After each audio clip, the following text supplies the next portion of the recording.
civilizações do espaço visitando o planeta Terra.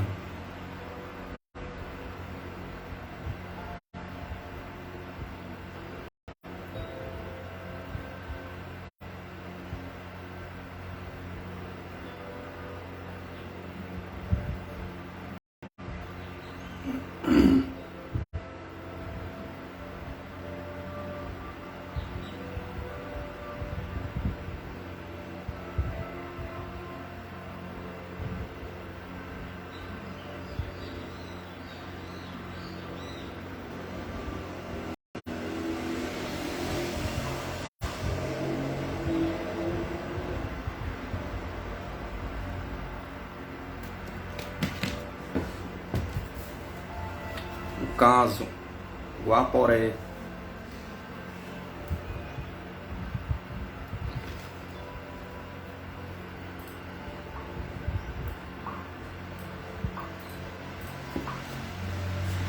No dia 28 de novembro de 1953, Pedro Serrante e Francisco de Assis Teixeira caçando patos na Baía dos Patos, a 2 horas de caminhada da povoação de Pedras Negras, no rio Guaporé, onde residiam quando viram chegar um aparelho estranho que, sem ruído algum, pousou na superfície da água, a uns 50 metros de onde se encontrava Francisco, a apenas 4 metros de Pedro, que estava postado em cima de uma árvore que pôde observar detalhadamente o objeto. Tinha uns 4 metros de comprimento por uns 2 de altura. O casco era feito de uma bacia, sendo de vidro ou material semelhante à circunferência do bojo e com mais ou menos 1 metro de altura. A cobertura era boleada, apoiada sobre o vidro e sustentada por barras de metal existentes no interior, sem rebites. Na porta traseira havia uma espécie de leme, sistema de cauda de boto, com cerca de 1 metro de comprimento, por uns 50 centímetros de largura, e cada lado um tubo recurvado por onde saía água. Toda a aparelho era de cor azul escura. No interior, visível através do material transparente, havia 6 pessoas, 4 homens e 2 mulheres, brancos de faces rosadas e todos aparentando não ter mais de 20 anos de idade. Parecia ser de altura média. Estavam sentados 3 de cada lado. Tinham cabelos ruivos curtos nos homens e compridos até os ombros nas mulheres. Usavam roupas grossas da mesma cor azul da cosmonave.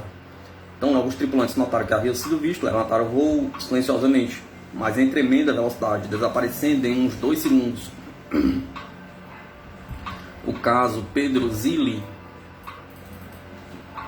No dia 18 de novembro de 1957, às 10h30 da manhã, o senhor Pedro Zilli estava trabalhando na construção de uma estufa para fumo no seu sítio, que fica a 2 km da localidade de Criciúma,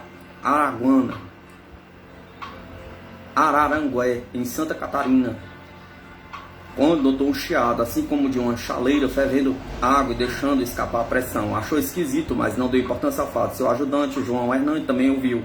20 minutos mais tarde, precisando de madeira, Pedro Zilli mandou o camarada ir buscá-la.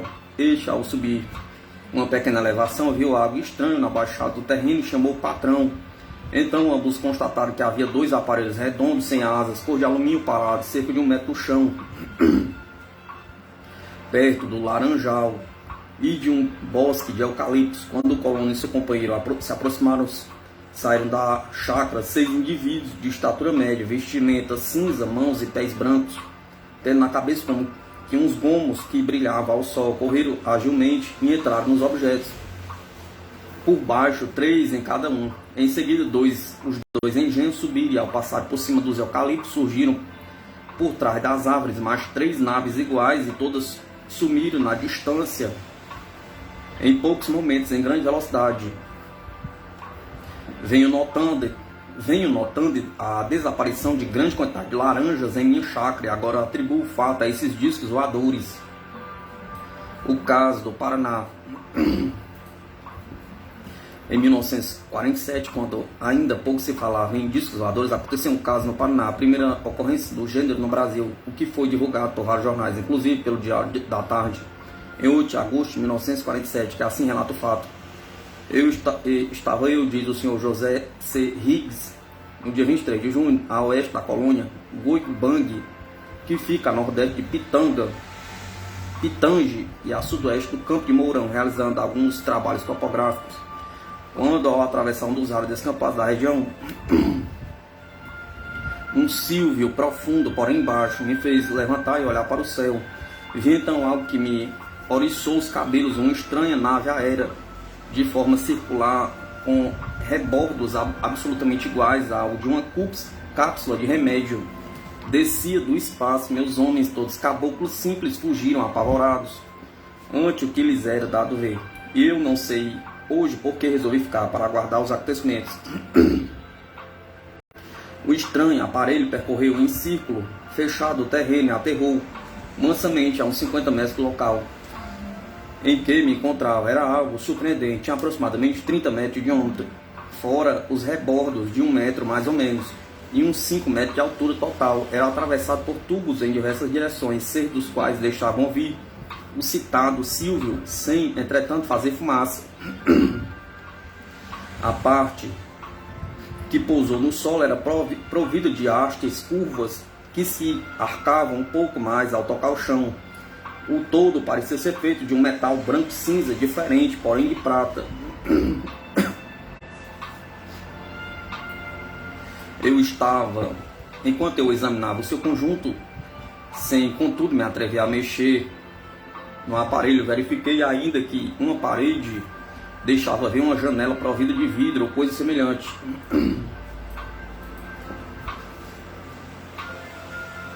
Vi então 2 pessoas que me examinavam com ar de curiosidade. Essas pessoas, como constatei ao primeiro olhar, eram de aspecto estranho. Decorridos alguns segundos, uma delas voltou-se para o interior do aparelho e, ao que me parece, falou com alguém. Imediatamente ouvi um barulho no interior do mesmo e uma porta por baixo do rebordo se abriu, dando passagem a 3 pessoas metidas dentro de uma espécie de macacão transparente que as envolvia completamente, cabeça e tudo. Que estava inchado como uma câmara de ar de automóvel, cheia de ar comprimido, e as costas tinham preso uma mochila de metal que me pareceu ser parte integrante da vestimenta. Através desse macacão eu via perfeitamente as pessoas vestidas de camiseta, calções e sandálias, não de fazenda, creio, mas de papel brilhante. Notei ainda que sua aparência estranha era devido aos olhos bem redondos e grandes, sem sobrancelhas, tendo, no entanto, cílios e a calva bem pronunciada.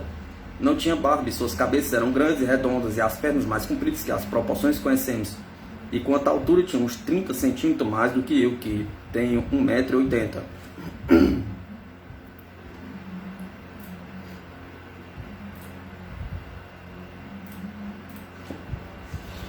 O mais interessante é que pareciam irmãos gêmeos, tanto os de macacão quanto os que não o usavam, e que se achavam à janela por trás dos vidros. Um deles trazia um tubo do mesmo metal do aparelho de mão, pequeno tubo, e o apontava para mim. Notei que falavam entre si, ouvia perfeitamente as palavras, entretanto nada entendia. Falavam uma língua que eu jamais ouvira, mais bonita e sonora. Apesar de seu avantajado porte, movia-se com incrível agilidade e leveza, formando um triângulo em minha volta. O que empunhava o tubo fez gestos, indicando-me que entrasse no aparelho. Ante esse gesto, aproximei-me da porta e só pude ver um pequeno cubículo, limitado por uma porta interior.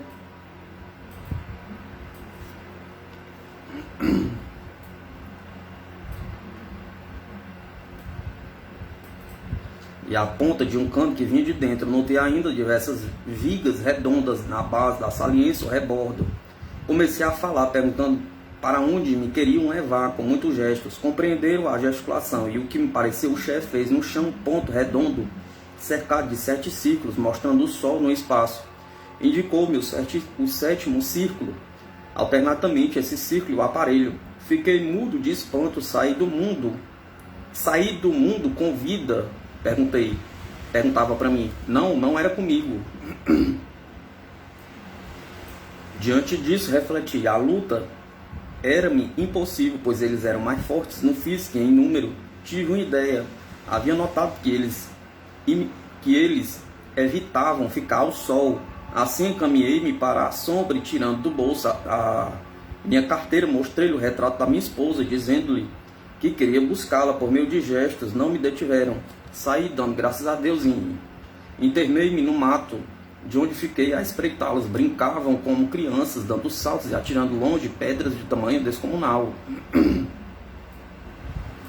Decorrida meia hora mais ou menos depois de olhar detidamente os arredores, recolheram-se ao aparelho, que se ergueu no ar com o mesmo Silvio, dirigindo para o norte, subindo até desaparecendo nas nuvens. Jamais saberei se eram homens ou mulheres, porém posso afirmar que, apesar das características que apontei, são belos e aparentam ter esplêndida saúde. Por outro lado, é-me difícil traduzir em letras a sua linguagem, contudo recordo-me de duas palavras, álamo e orque, aquela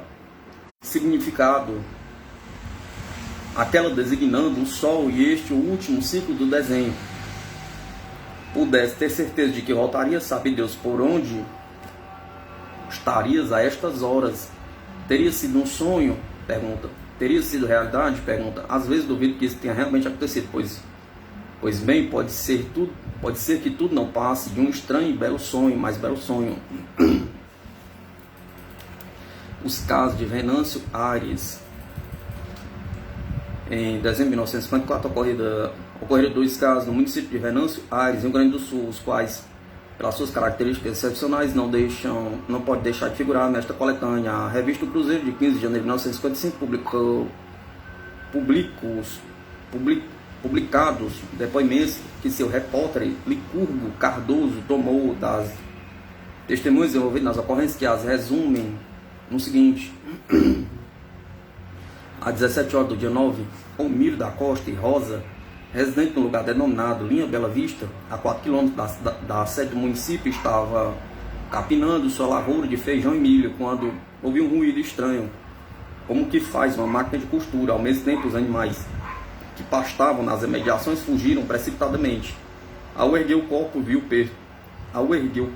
perto dele um homem desconhecido, a pequena distância, um objeto grande,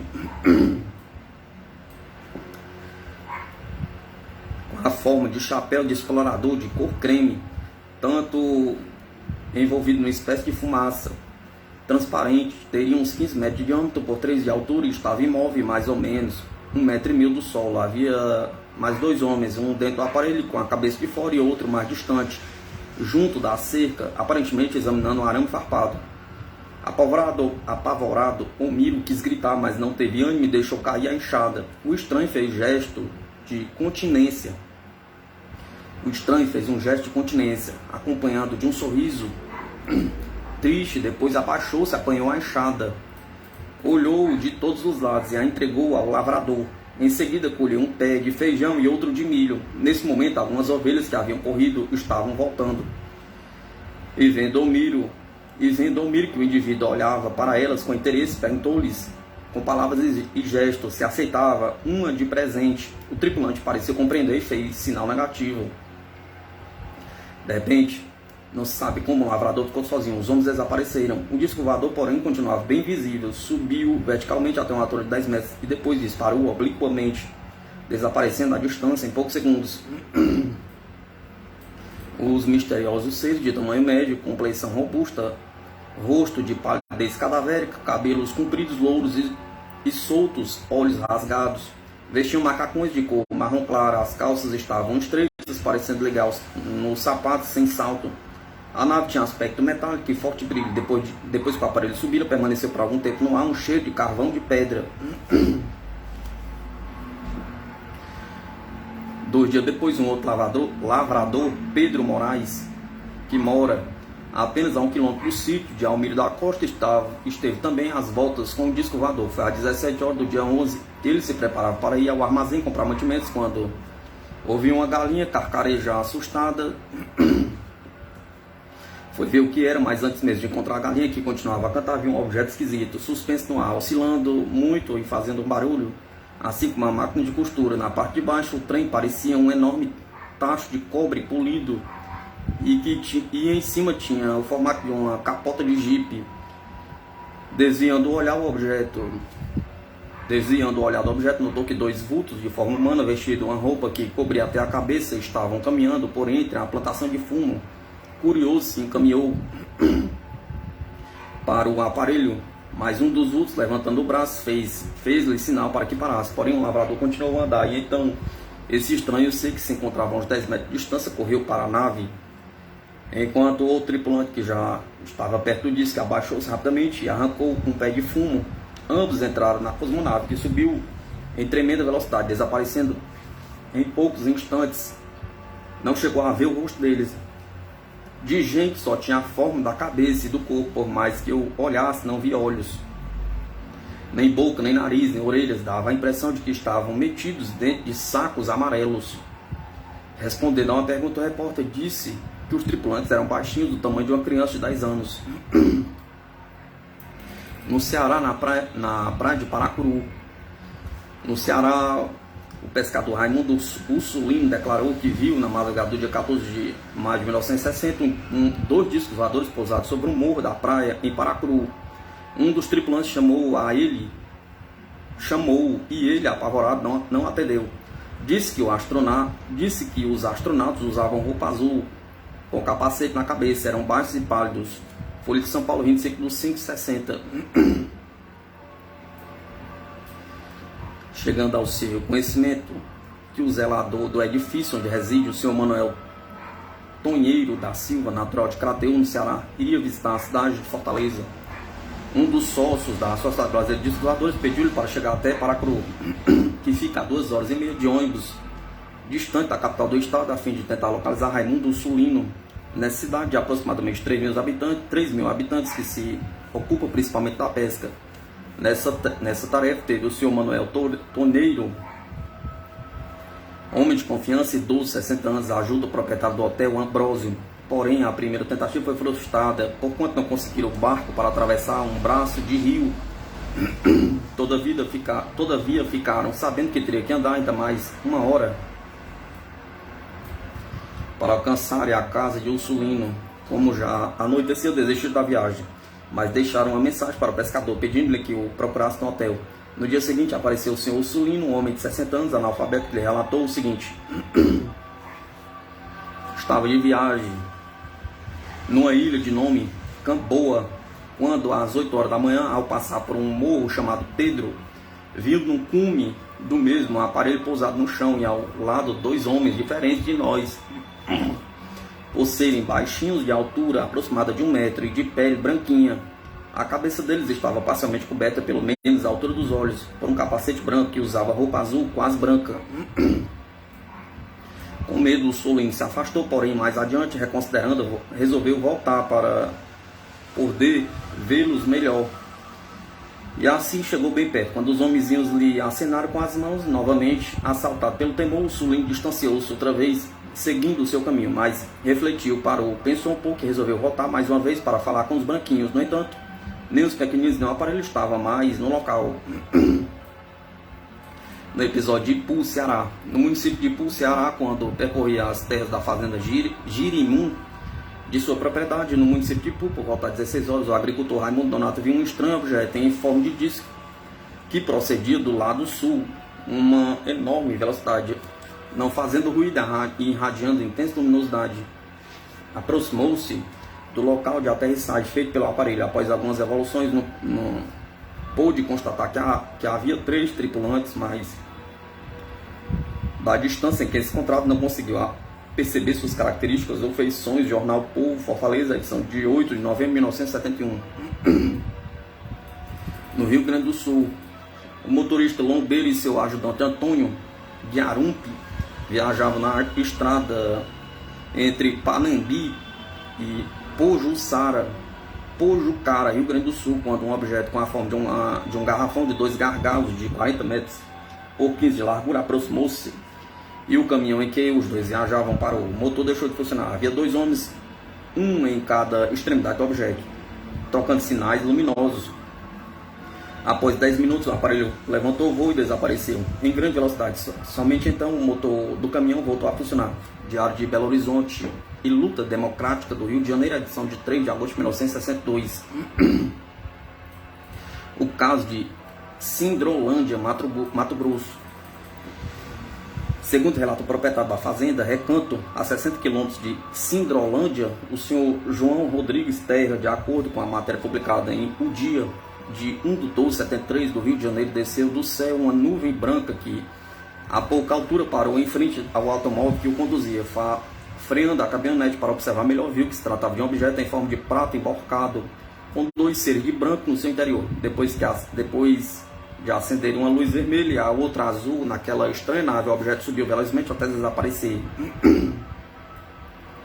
Embora o relato acima conste no grupo dos não pesquisados, aí deixamos por enquanto a pesquisa da Sociedade Brasileira de Descobridores, chegou à conclusão que não houve subsídio suficiente para incluir na coletânea.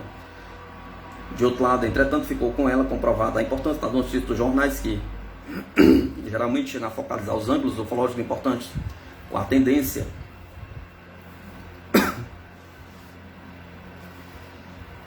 de bem orientar as sociedades especializadas nas suas posteriores investigações, e é por essa razão que registramos a seguinte nota. A fazenda Cavorá, local do episódio, distante 50 km de Sindrolândia, cidade de Mato Grossense, a 64 km de Campo Grande, que por sua vez dista uns 2.000 km de Guanabara, sede da Sociedade Brasileira de Descobridores.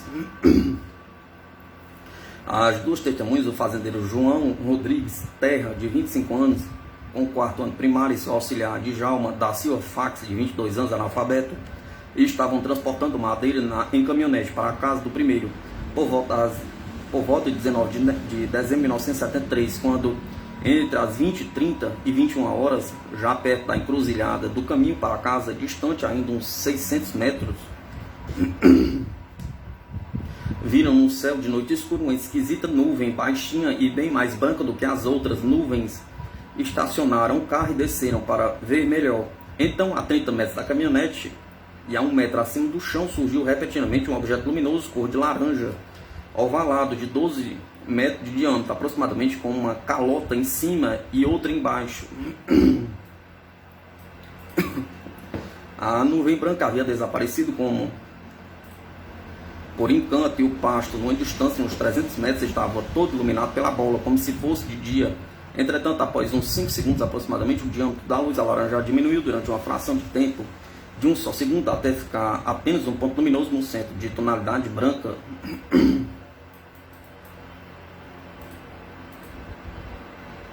Verificou-se então que a superfície do objeto tinha a aparência de alumínio branco e brilhante. Também se chegou a notar que havia um feixe luminoso aberto em leque, partido do centro da calota superior e dirigido para cima. O jogo de formas e luzes não parou, e após o segundo de mudança para o foco branco central, este se alargou novamente, rapidamente, agora já na tonalidade de um azul comparável, com letra filme 227, chegando a cobrir todo o objeto, permanecendo também uns 5 segundos, quando toda a sequência se repetiu. Porém, a nova cor era de tonalidade vermelha.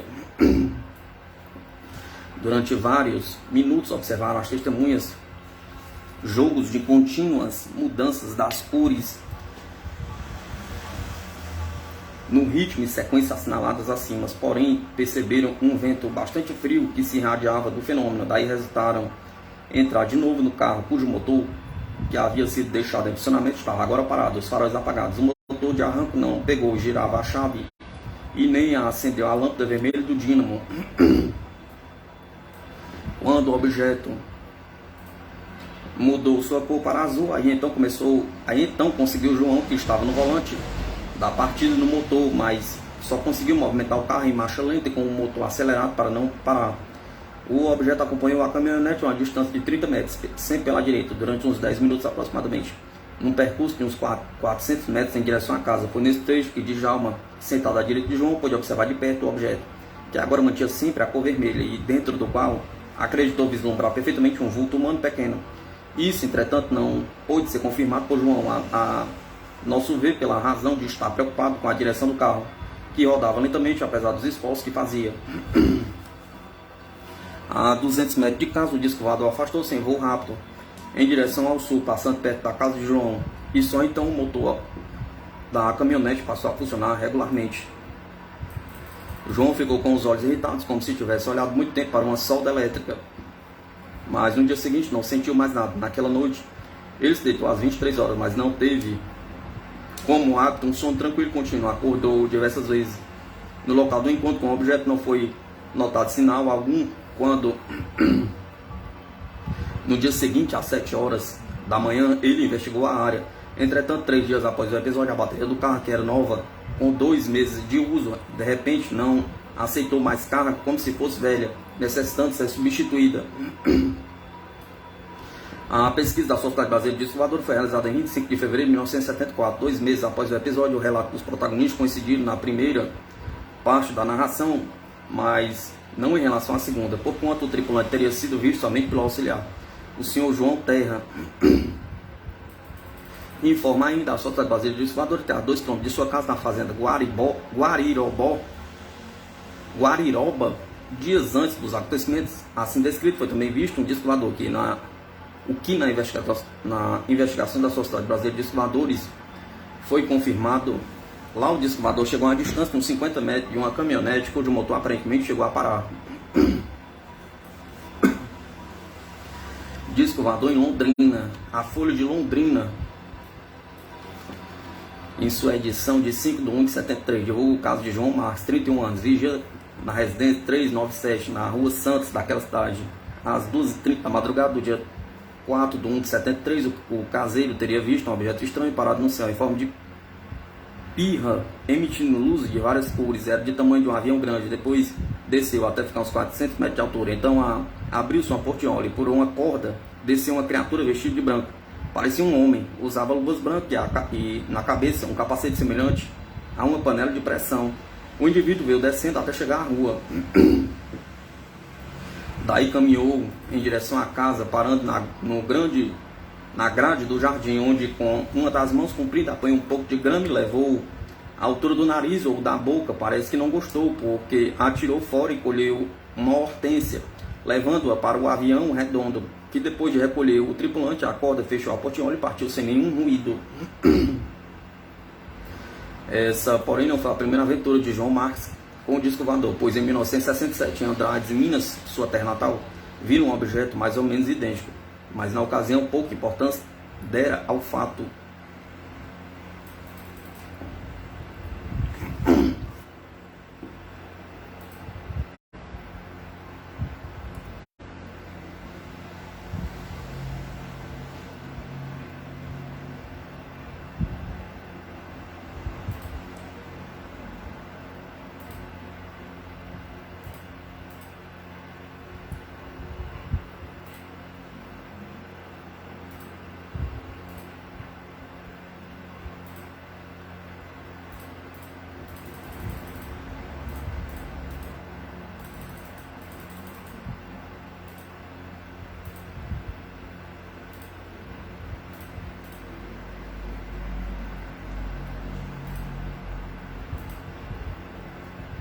Seleção de material de estudo, critério adotado, a objetividade na pesquisa. Naturalmente, alguns leitores, dentre os já conhecedores do assunto disco voador, irão criticar a exposição minuciosa e objetiva que se pretende dar ao relato das ocorrências do presente trabalho. Argumentarão que não foram mencionados gnômenos e sílfides, que não foram feitas referência ao lado parapsicológico dos casos, que faltaram lucubrações teóricas no campo dos corpúsculos elementares em vias de desenvolvimento, bem como outras teorias, tantas teorias em planos mais elevados e ecléticos, que não se falou em universos paralelos, antimatéria, etc, etc, etc. Achamos de pouco interesse nesta coletânea quaisquer comentários e ideias opinativas que possam desviar a atenção do leitor, afastando-se da realidade objetiva do fenômeno que indica a presença entre nós de humanidades extraterrestres, seres evoluídos que, quando não são iguais a nós humanos em carne e osso, pelo menos se apresentam muito semelhantes na sua morfologia humanoide. Uma vez que somos levados a admitir que alguma das ideias esdrúxulas, fantasmagóricas a respeito da não realidade objetiva das civilizações extraterrestres sejam elaborados e difundidos por círculos que combatem a verdade, a serviço de algumas das grandes potências que até agora têm um assunto sobre as leis de espionagem e de mistificação, o cunho prático e objetivo deste trabalho torna-se um guia para o leitor especializado, caso esteja ele à procura de orientação em face da inflação de ideias despistadoras com as quais se procura confundir o assunto. Com isso, não querendo negar a existência de fenômenos parapsicológicos como a telepatia. Longe disso, entretanto, não é nossa intenção nos deter em aspectos na ufologia. a não ser que venha acompanhado de fenômenos de natureza concreta, como a aterrissagem de discos voadores, a presença de seres extraterrestres, desde que sejam verificados por um ou mais testemunhas. Geralmente, estas pessoas escolhidas ao acaso não demonstram qualidades egocêntricas, nem se vangloriam de possuir dom de vidência. Muito pelo contrário, ficam surpresos com o fenômeno ufológico, se não assustados e perturbados física e psicicamente pela influência de energias emanadas dos instrumentos das suas maravilhosas máquinas extraterrestres.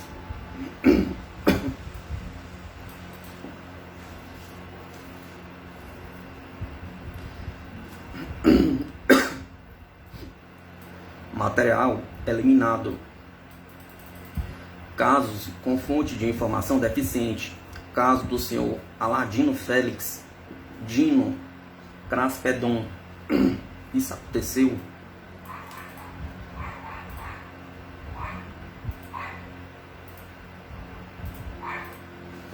aconteceu não pelo fato de posteriormente o seu nome ter sido envolvido em atos terroristas, mas por estarmos convencidos de que as nossas pesquisas então realizadas foram bastante falhas. Não nos ocorreu insistir em entrevistar as duas testemunhas chaves citadas no livro Um Comerciário da Indústria Farmacêutica e Matemática. Aliás, foram infrutíferas nossa tentativa de juntar o senhor Félix no sentido de sanar estas falhas. Por outro lado, lembramos os anos de 1957 e 58, quando o protagonista queixou-se de ter sofrido muitas perseguições, a algumas das quais nós mesmos testemunhamos. O caso Paraíba do Sul. Este foi investigado pelo então sócio da Sociedade Brasileira de Discos Valdir Pereira. No entanto, por ocasião da investigação posterior em Paraíba do Sul, não se conseguiu localizar a casa da testemunha, motivo pela qual foi o caso eliminado da coletânea.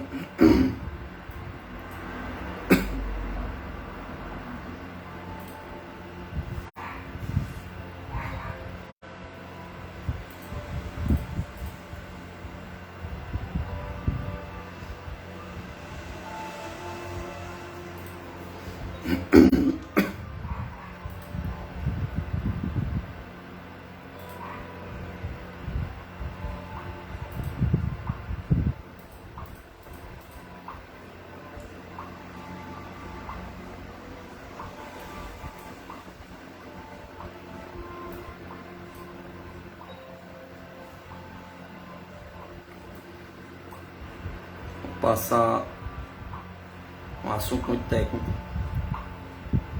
em relação à morfologia. Todos os casos de morfologia de aspecto terrestre foram incluídos neste grupo, inclusive os tripulantes com tamanho menor que 1 metro.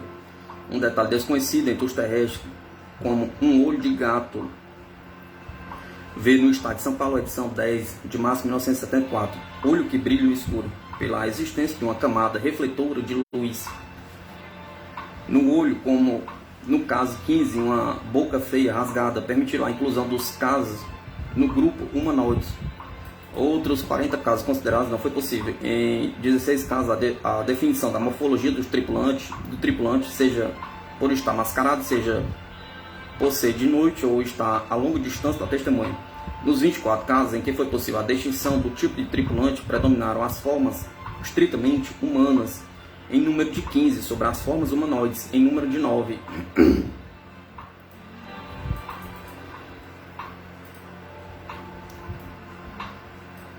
Como varia enormemente o padrão da beleza no universo, achamos desaconselhável o uso da expressão monstro para os tipos que diferem dos padrões morfológicos terrestres.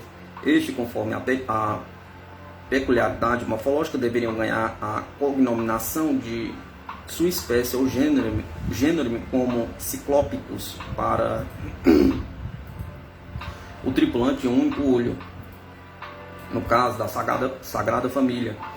Como os homens observados por Antônio Rossi, assimétricos, os que apresentavam implantação assimétrica dos olhos, como os vistos por Tiago Machado, etc, etc. Todas as espécies dos gêneros observados no Brasil fariam ainda parte da família dos hominídeos, uma vez que entre nós não foram observados elementos alados.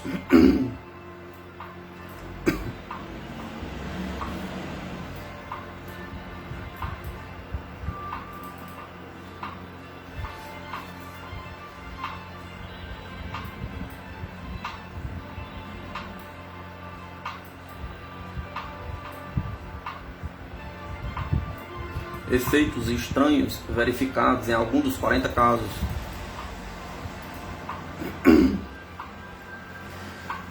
Em 6 casos, os tripulantes movimentaram-se pelo ar ao longo de um raio luminoso. Em 3 casos, nos quais 2 em forma helicoidal e 1 em linha reta.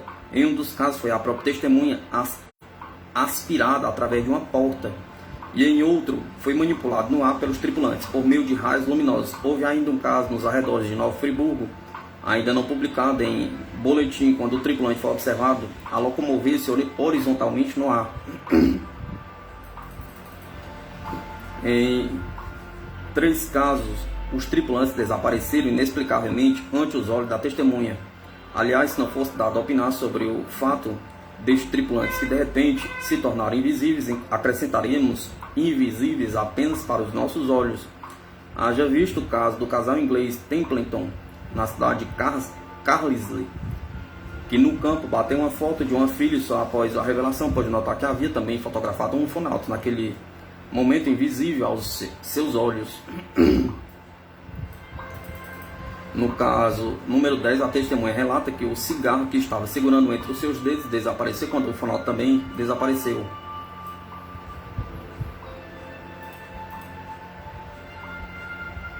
Em 10 casos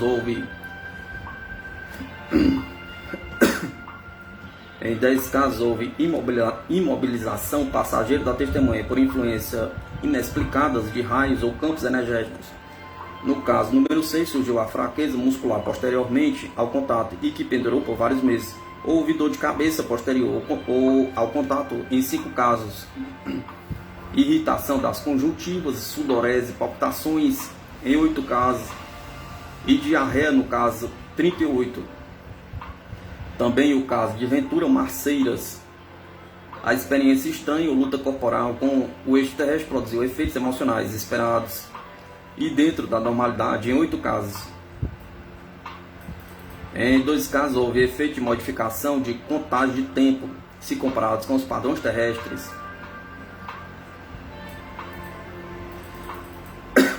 O comportamento dos tripulantes.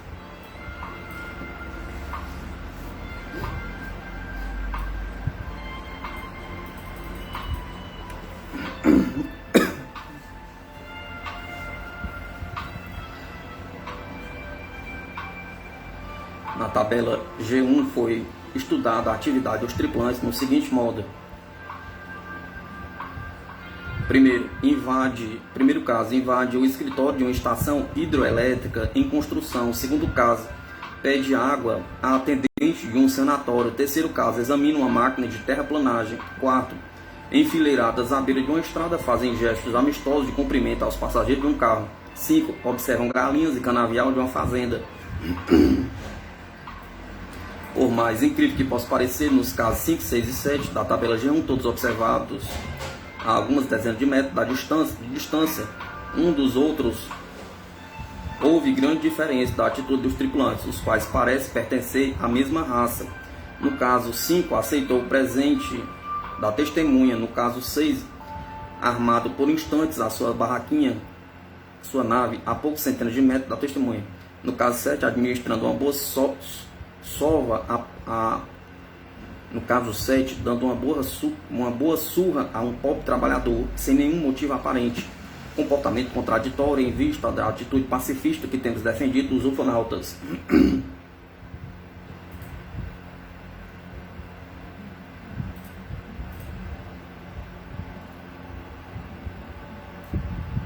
É compreensível que cada um interprete à sua maneira as intenções dos extraterrestres conforme a sua profissão, educação e tendências morais. O espírito aventureiro vê no teleguiado do disco voador, muitas vezes representado por uma bola luminosa alaranjada ou amarela, a mãe de ouro ou o boitatá, na crença de que estes objetos indicam tesouros enterrados no subsolo, ou militares e as leis de segurança veem no disco voador um invasor que põe em risco o domínio político-militar e a hegemonia, pois estes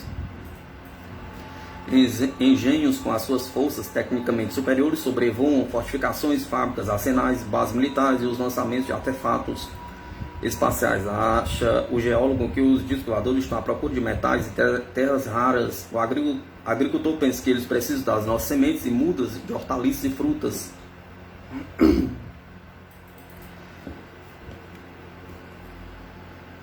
Assim nos expressamos constantemente a presença na mesma região e na mesma época aproximadamente de homens extraterrestres de diferentes origens, porquanto demonstram diferença na anatomia e no seu comportamento. Isso, mais uma vez, confirma a nossa opinião de que a abordagem dos terrestres pelos extraterrestres se processa com uma base ampla, onde numerosos mundos cooperam de maneira pré-concebida ou apenas fortuitamente, mas impelidos pelas leis cósmicas, cada um conforme seu estágio de evolução e tendência. Com isso, não queremos afirmar que sempre haja cooperação consciente entre as diversas raças cósmicas e que aqui ocorre-nos comparar a cooperação inconsciente dos diversos órgãos do nosso organismo, numa sincronização perfeita, talvez regida pelo mesmo espírito que domina as raças siderais nas suas viagens à Terra. É possível que alguns dos extraterrestres sintam atraídos no sentido de afastar-nos de um caminho que fatalmente conduzirá a um desastre, quiçá o nosso desaparecimento. Seriam raças com tendência evangelizante, outras raças que nos visitam talvez o façam, no sentido de observar-nos, por mera curiosidade ou por compaixão. É possível mesmo que algum desses visitantes venham aqui com a intenção de se preparar, no sentido de se apossar da Terra, quando chegar o momento em que a humanidade exale seu último suspiro, num holocausto atômico, num sufocamento ecológico. Ao nosso ver, todos esses seres têm algum papel na sintonia celeste da convivência dos homens e humanoides interplanetários. Em nosso espírito simplista, só vemos utilidade nos seres que nos cercam, certos animais para a nossa alimentação, os cães para obedecerem às nossas ordens, enquanto não vemos nenhuma utilidade nas cobras que devoram os ratos, nos abutres que comem os cadáveres. Assim saneia o ar. Assim precisamos ver utilidades e algum sentido na vinda à Terra de toda essa diversidade de raças extraterrestres. É óbvio que esses seres não vêm aqui fazer só turismo, mas nem sempre suas atividades são compreendidas pela mente imediatista do homem na fase atual da evolução.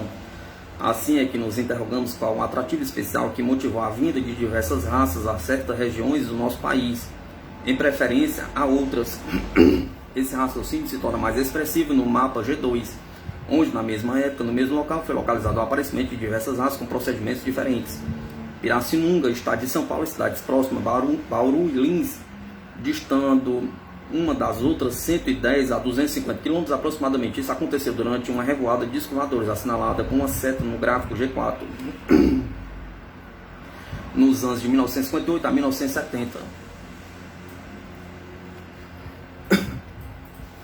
Uma vez que as diferentes raças e até as mesmas raças demonstram maneiras bem diversas no tratamento com as testemunhas terrestres, parece-nos que, embora aparentemente existam diferenças nas suas intenções, estiveram elas apenas obedecendo a um plano cósmico comum, cuja finalidade ainda foge à nossa percepção, pela falta de um intercâmbio que poderia talvez nos elucidar neste porquê. Nos 8 casos focalizados na tabela G1, observamos 3 ou mais raças diferentes, não só no comportamento como no inesperado das reações às situações locais. Observamos o tripulante quando estava invadindo o escritório de uma central elétrica de Bauru, o que colhia a amostra de terra e examinava uma máquina de terraplanagem e que imobilizou a testemunha, fugindo a seguir.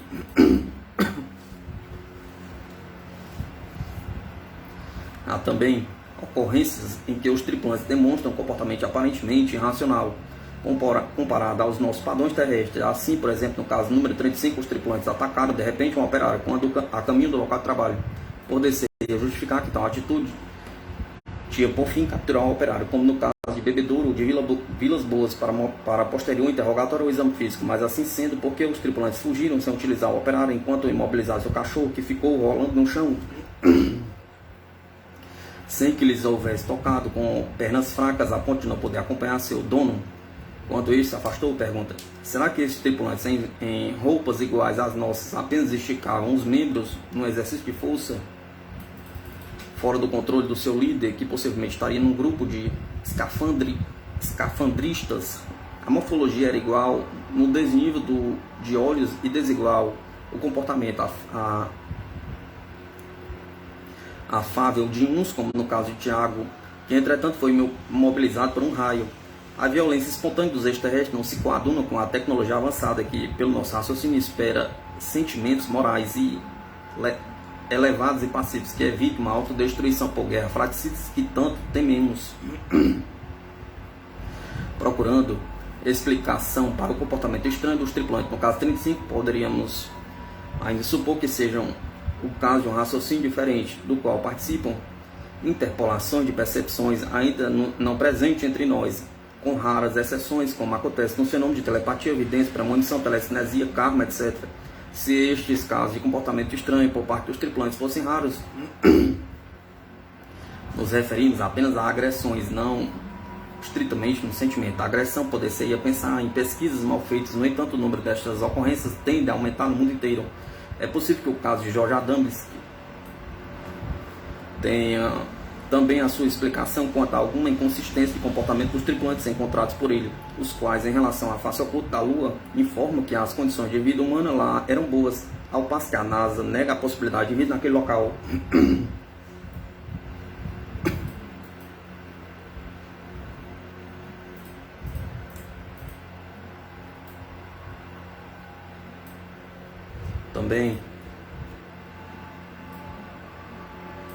Também no início, os tripulantes de Adams negaram a presença entre nós de extraterrestres cuja constituição fosse diferente da nossa. Também afirmavam que todos nós também afirmava que todos os que nos visitassem teríamos os mais elevados padrões morais, e que o que posteriormente nem sempre foi comprovado pelas pesquisas brasileiras. Em todo caso, no intuito de melhor compreender essas estranhas atitudes a certo prazo, enquanto por iniciativa própria nós não nos é dado visitá-los, até mesmo para desconhecer-lhes a origem, só nos resta estudar a maneira de melhor nos comunicarmos.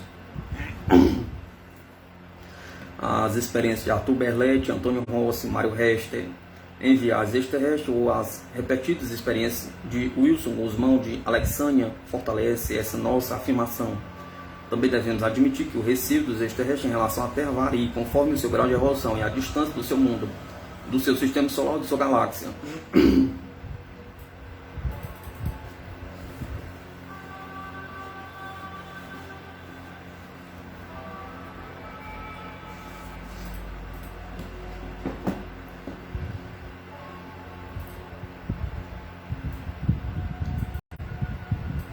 Haverá justificativo do ponto de vista genético para os diferentes tipos de humanoides? Pergunta. Achamos aplicável no caso do raciocínio do filósofo cósmico Teilhard de Chardin, que se referiu ao homem terrestre, mas que nos pareceu poderia ser aplicado ao extraterrestre, e que Carlos Heitor Cone muito bem citou em artigo da Manchete. A evolução seria um modo de ser Deus. O homem sapiens representaria um encontro entre a matéria e o espírito, o ponto exato da trajetória em que a evolução muda não apenas de grau, mas de gênero. Por sua vez, na medida em que o homem sobe, Deus desce para realizar a convergência.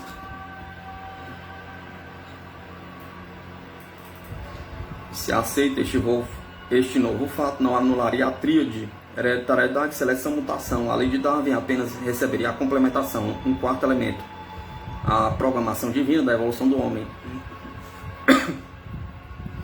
Assim, a evolução do reino animal seria igualmente preconcebida, a feitura do homem, a imagem do Criador. As várias formas de homem, o primeiro, Homo sapiens terrenos, o segundo, Homo e humanoides sapiens interplanetários, como foram encontrados em nossas pesquisas, nada mais seriam do que produtos transitórios da evolução no tempo e no espaço, que naturalmente levariam em conta as peculiaridades dos respectivos reinos animais. A predominância dos primatas e outros mamíferos nos peixes e aves, o que perfeitamente poderia explicar as espécies achados, os espécimes achados nas diversas coletâneas ufológicas. Torna-se oportuno chamar aqui a atenção do leitor para o livro O Homem que Ouve, de Kaiser, citado pela revista alemã antropológica Die Kunde, que apresenta o esquema que transcrevemos e que indicaria a evolução do homem.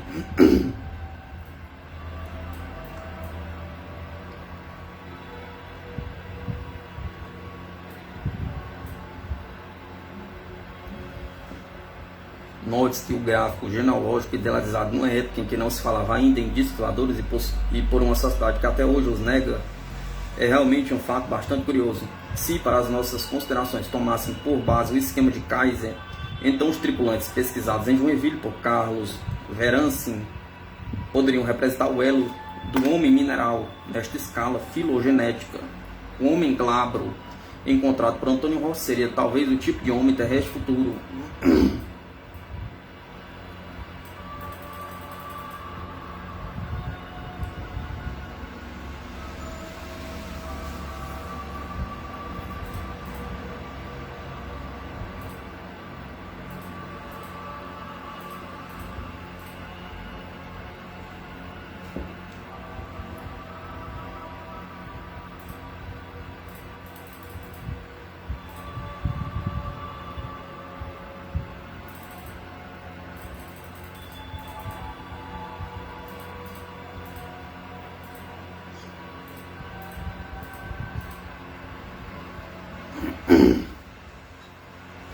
O problema do intercâmbio com os ufonautas, prós e contras. O Brookings Institute, em estudo feito a pedido da NASA, opinou que de contato de uma civilização superior, no caso os extraterrestres, com uma de nível inferior, no caso a terrena, outra civilização superior terminaria absorvendo a outra.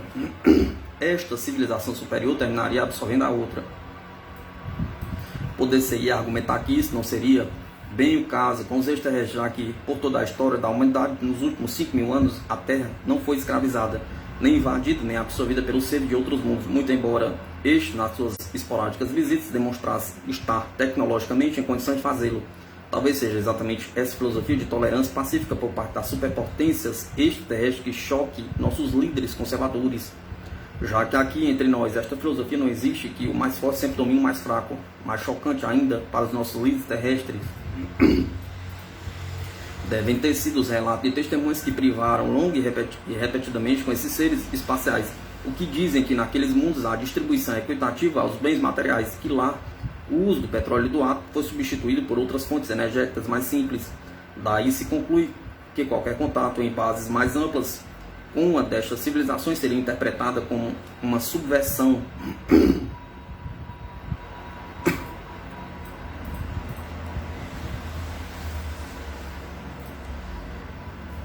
Daí, compreende-se que o problema de escovador possa ser enquadrado nas leis de espionagem da guerra psicológica. Esse cerco ao problema dos escovadores dentro da pesquisa propriamente dita, executada pelos slogans lançados por expert, entre aspas, políticos, como foi mencionado no capítulo K2. Só uma modificação de grande profundidade, cataclisma atômico telúrico, extinguindo as facilidades do confortável do mundo em que viemos,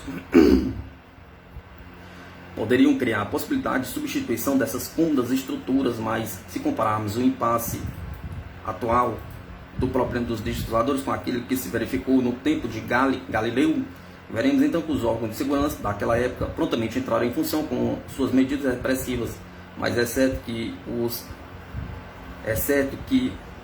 os entraves à evolução da humanidade foram superados, não deixando ressentimentos.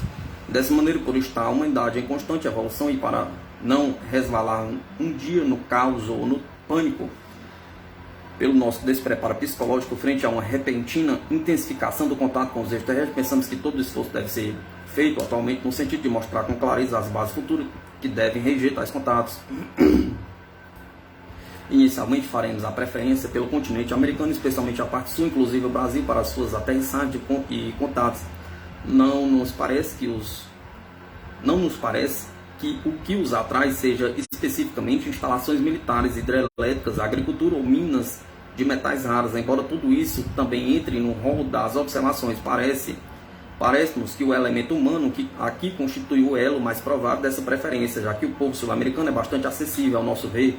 O calor humano que aqui se encontra jamais será substituído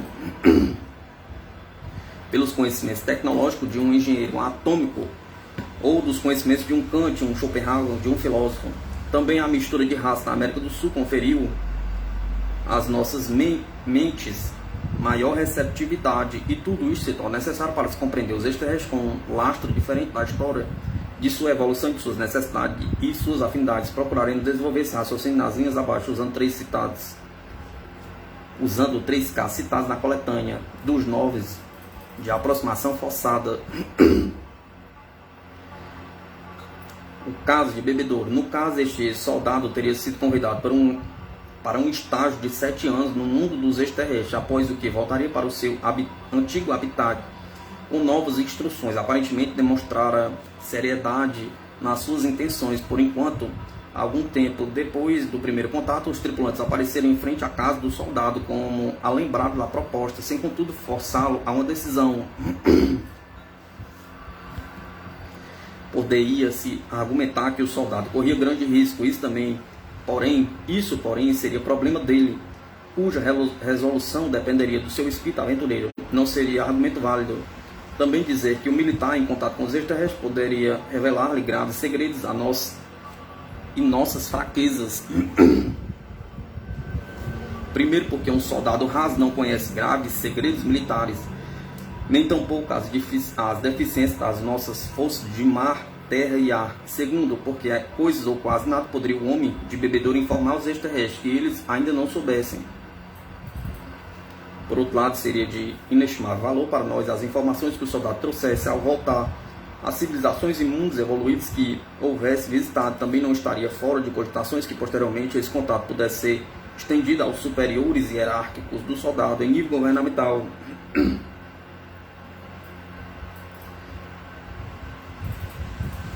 Só assim poderia justificar-se o pagamento do soldado aos seus familiares, na sua ausência da terra, já que ainda continuaria na sua corporação, embora destacado para outra missão oficial e diferente, mais importante, em outros mundos. Tudo isso, porém, não poderia tornar-se realidade, por enquanto, porque a real existência do problema de disco voador não foi reconhecida oficialmente. No caso de Berlet, o problema apresentado seria o mesmo. Todavia, não desejando esperar um cataclisma atômico, e com ele a vinda dos seres de outros planetas, seria necessário reconhecer primeiro a existência do problema de disco voador, para assim conseguir-se uma reviravolta na mentalidade geral da população junto à liderança. Isso poderia ser conseguido conforme as recomendações no fim deste trecho transcritos. O caso de Alexânia presta melhor para nossas argumentações, porque o contato foi presenciado por um seleto grupo de 8 pessoas, entre elas o general Uchoa, que durante alguns meses pesquisou o caso, transmitindo depois aos seus concidadãos. No livro Os Discos Voadores e a Parapsicologia, o próprio general, com circulação livre em um dos órgãos de segurança do país, como relata no seu livro, deve ter sentido mais ainda o impacto que causou nos meus oficiais a extraordinária experiência da testemunha Wilson Plácido Guzmão. Assim ninguém melhor que o general estará no futuro em condições de constituir o elo de ligação entre terrestre e extraterrestre, quando reconhecida publicamente a existência do problema, for resolvido pensar seriamente no estabelecimento de contato com outros mundos. Infelizmente isso não parece viável no momento, porque existe um relacionamento muito íntimo entre a economia e a política terrestre, e nenhuma nação goza de independência econômica suficiente para tomar sozinha suas resoluções. Se tivéssemos liberdade para sonhar um planejamento futuro, então a semelhança da descoberta das terras novas pela navegação espanhola e o desbravamento do Brasil pelas bandeiras portuguesas.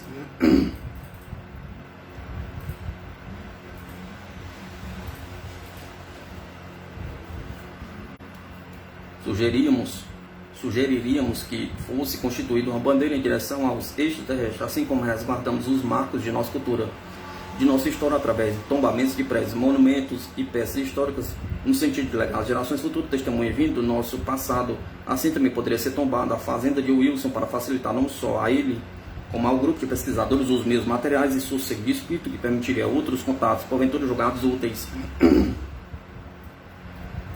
De fato, a permissão dada a um grupo selecionado de 8 pessoas para observar o contato, caso único no mundo, ao que nos consta, constitui certamente um teste psicológico premeditado pelos seres de outro planeta, no sentido de observarem as nossas reações frente a este fato em comum. Aliás, parece-nos oportuno mencionar que esse grupo foi constituído em grande parte por pessoas com tendências filosóficas e espiritualistas, portanto, de mente mais aberta e talvez melhor preparada para o acontecimento cósmico impassante, seja-nos permitido dizer que o contato do bairro da Baleia, Belo Horizonte, pesquisado pelo Cicone, também parece constituir-se um teste de natureza psicológica premeditado pelos extraterrestres para experimentar o elemento humano local.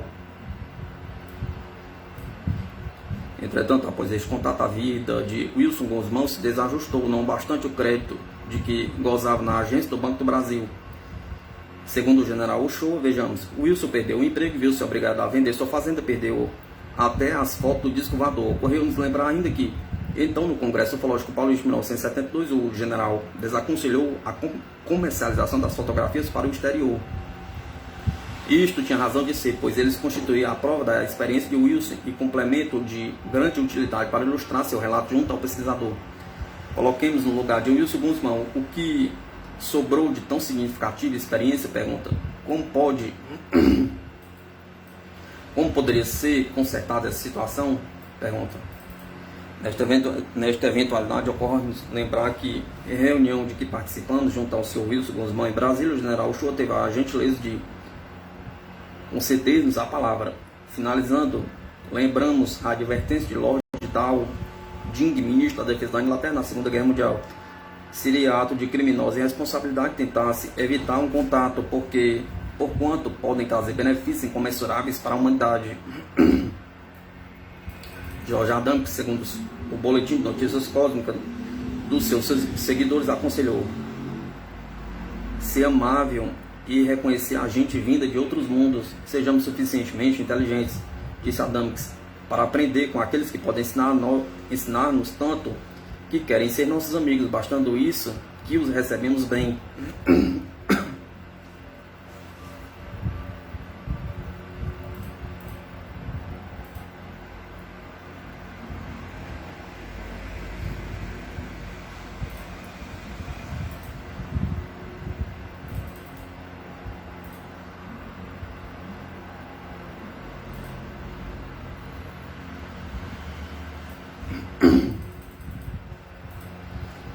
Observação. Evidentemente, referiu-se a Adams, a um grupo específico com a qual cooperou durante longos anos.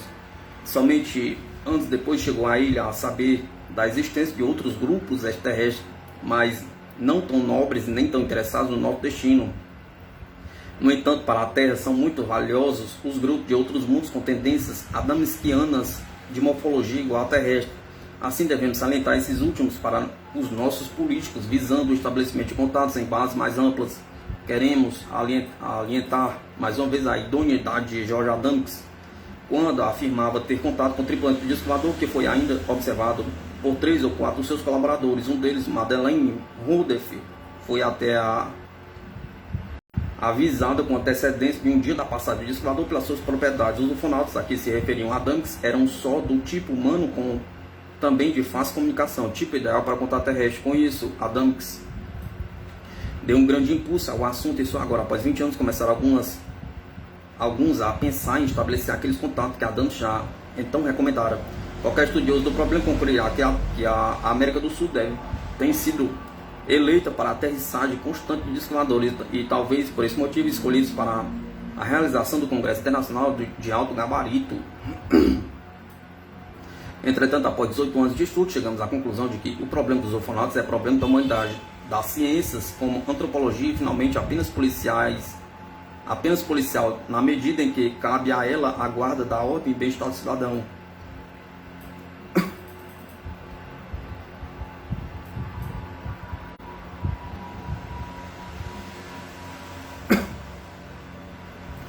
Para estimular o contato com os extraterrestres, cremos que seria possível estabelecer um plano em 3 fases. Primeiro, seria de tomada